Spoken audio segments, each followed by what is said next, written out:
lot in common with most of the people in the room.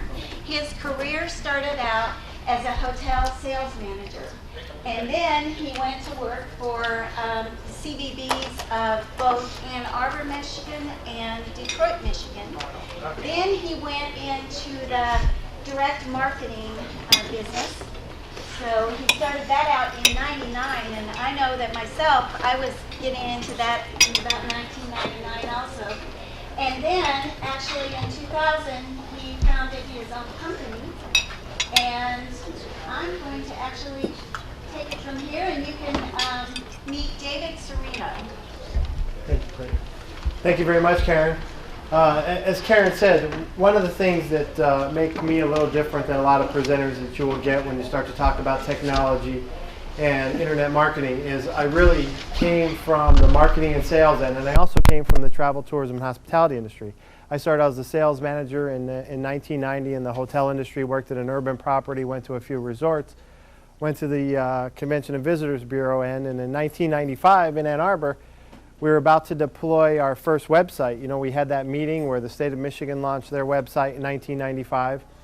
And there were 2 or 3 Convention and Visitors Bureaus in the state who had websites, and we came back to a staff meeting, and I was the marketing director at the time, and our president said, okay, we need to get up a website. Who's going to take on that responsibility? And of course, everybody's head went down like this.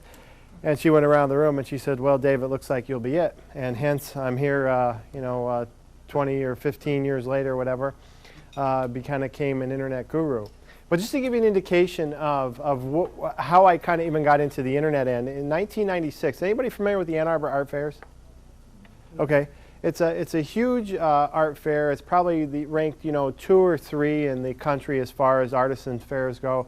They bring in 1,000 artists. It's all juried. They get about 500,000 people to the city of Ann Arbor in 4 days. And if you know Ann Arbor, it's a small college town, about 100,000 people. So they get 500,000 people through there in a 4 days. It's a great activity. It's a great boost to the local economy.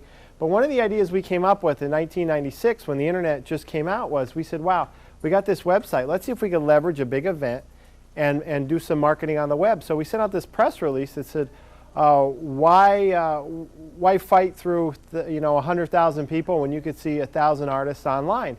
And what we did is we went out with our web guy, and we had a web camera that we positioned up on top of a roof that looked over the people as they were walking through. Now, of course, today's webcams are 24/7, and they give instant video continuously. This took a photo every probably 30 seconds and then beamed it back because the technology wasn't that great. And the camera was probably about this size. And then we went out with a small digital camera at the time, which a small digital camera in 1996 was the size of a shoebox. So we took that camera around. It might have been 2 megapixels, probably about the same photo quality as you get on your cell phone right now.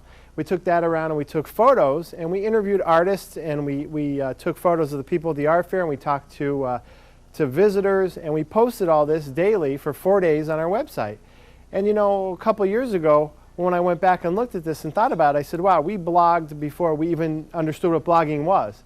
So that's the kind of things that can happen when you get into internet technologies. And this really is the Wild West we're in right now. I mean, we thought the Wild West was 10 or 15 years ago. We're still kind of in the Wild West, especially when it comes to social media. So any idea you have or anything that comes to mind as you go through these presentations, make sure you jot it down, and it could grow into something bigger later on.